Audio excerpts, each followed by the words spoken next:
नमस्कार मित्रों, स्वागत है आपका हमारे YouTube channel super knowledge Jeevesh पर। बड़े दुख की बात है कि पूर्व राष्ट्रपति प्रणब मुखर्जी अब हमारे बीच नहीं रहे, उनका निधन हो गया। पूर्व राष्ट्रपति भारत रत्न प्रणब मुखर्जी का जीवन सदैव प्रेरणादायक रहा। राष्ट्र के प्रति उनकी सेवाओं और समर्पण को हमेशा गर्व से याद किया जाएगा। तो दोस्तों, आइए जानते हैं पूर्व राष्ट्रपति प्रणब मुखर्जी के जीवन से संबंधित, उनसे जीवन से जुड़ी हुई कुछ अनमोल बातें, कुछ यादगार बातें। आइए जानते हैं। पूर्व राष्ट्रपति प्रणब मुखर्जी का 31 अगस्त 2020 को निधन हो गया। वे लंबे समय से बीमार थे और कोमा में थे। प्रणब मुखर्जी के बेटे अभिजीत मुखर्जी ने ट्वीट कर निधन की जानकारी दी थी। दिल्ली कैंट स्थित आर्मी रिसर्च एंड रेफरल अस्पताल में उनका इलाज किया जा रहा था। मध्य प्रदेश के मुख्यमंत्री शिवराज सिंह चौहान ने कहा कि भारतीय राजनीति का एक अध्याय समाप्त हो गया। उन्होंने हमेशा देश को दलगत राजनीति से ऊपर रखा। मैं मध्य प्रदेश की जनता की ओर से उन्हें अपनी श्रद्धांजलि अर्पित करता हूं। ऐसा मध्य प्रदेश के मुख्यमंत्री शिवराज सिंह चौहान ने ट्वीट करके कहा था। प्रधानमंत्री नरेंद्र मोदी जी ने मुखर्जी के निधन पर शोक व्यक्त करते हुए कहा कि आज पूरा देश दुखी है। उन्होंने ट्वीट किया, भारत रत्न प्रणब मुखर्जी के निधन पर पूरा देश शोक में है। उन्होंने हमारे राष्ट्र के विकास पथ पर एक अमिट छाप छोड़ी है। वह राजनीतिक स्पेक्ट्रम के पार और समाज के सभी वर्गों द्वारा प्रशंसित थे।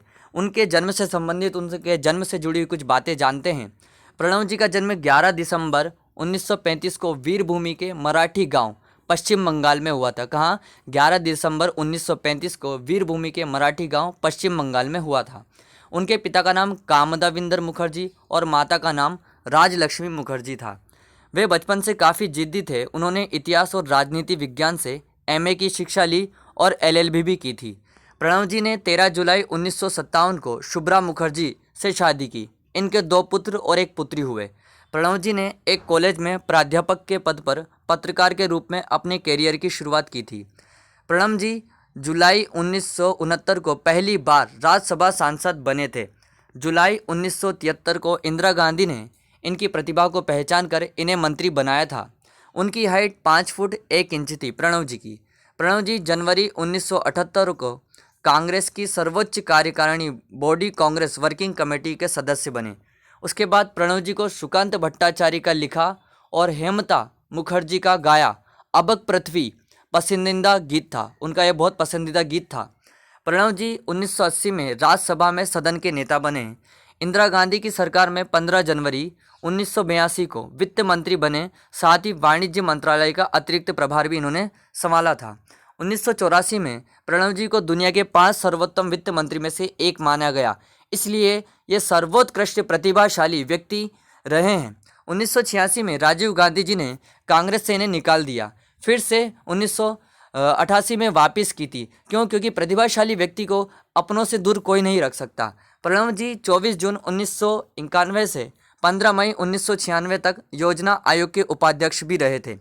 10 फरवरी 1995 को नरसिंह राव के मंत्रिमंडल में विदेश मंत्री बनाए गए। प्रणब जी को चॉकलेट खाना बहुत पसंद था। ये चाचा चौधरी की कॉमिक्स के भी फैन थे। ये बात शायद ही आप लोगों को पता होगी कि इन्हें 22 मई 2004 को पहली बार लोकसभा का चुनाव जीता और सदन के नेता बनने के साथ ही रक्षा मंत्री बनाए गए। 24 जनवरी 2009 को वित्त मंत्री बने और चुनाव से पहले अंतरिम बजट पेश करने वाले पहले वित्त मंत्री भी यही बने थे। 25 जुलाई 2012 को प्रणब जी भारत के 13वें राष्ट्रपति बने। ये 13 नंबर का आंकड़ा इनके लिए बहुत ही ज़्यादा महत्वपूर्ण है। इसके बारे में मैं भी आपको बताने वाला हूँ। कम बोलना और मृदभाषी होना इनकी कभी कभी कमजोरी भी रही है। माछेल झोल और भात इनका फेवरेट खाना था। कौन सा? माछेल झोल और भात इनका फेवरेट भोजन था। प्रणब जी हिंदी ठीक से नहीं जानते, उनको इसका मलाल है। उनके मुताबिक प्रधानमंत्री नहीं बन पाने की यह बड़ी वजह रही है कि वह हिंदी ठीक से नहीं बोल पाते थे। प्रणब जी का 13 से अनोखा नाता रहा है। वे 13वें राष्ट्रपति बने। 13 नंबर का बंगला है। 13 तारीख को शादी की सालगिरह है और साथ ही 13 जून 2012 को ममता जी ने प्रणब जी का नाम उछाला था। प्रणब जी दिन में 18 घंटे काम करते थे और कभी कभी रात भर भी ये काम में लगे रहते थे। प्रणब जी की बहन ने बताया था कि वह इसी जन्म में इस राष्ट्रपति भवन का लुत्फ उठाएंगे। प्रणब जी को मानद डिलीट की उपाधि प्राप्त है। कौन सी उपाधि? मानद डिलीट की उपाधि भी इन्हें प्राप्त हुई थी। 1997 में प्रणब जी सर्वश्रेष्ठ सांसद हैं, ऐसा माना गया था। 2008 में इन्हें पद्म विभूषण से सम्मानित किया गया था। 26 जनवरी 2019 को इन्हें भारत रत्न से भी सम्मानित किया गया था। इस प्रकार से अनेक उपाधियों के धारी हमारे ये राष्ट्रपति रहे हैं और आज हमारे बीच में नहीं है। देश को निश्चित ही बहुत बड़ी क्षति है। तो इस प्रकार से इस वीडियो में हमने पूर्व राष्ट्रपति प्रणब मुखर्जी के बारे में जाना। आशा आपको वीडियो अच्छी लगी होगी। अगर अच्छी लगे तो लाइक करें, चैनल को सब्सक्राइब करें और शेयर करना ना भूलें। धन्यवाद।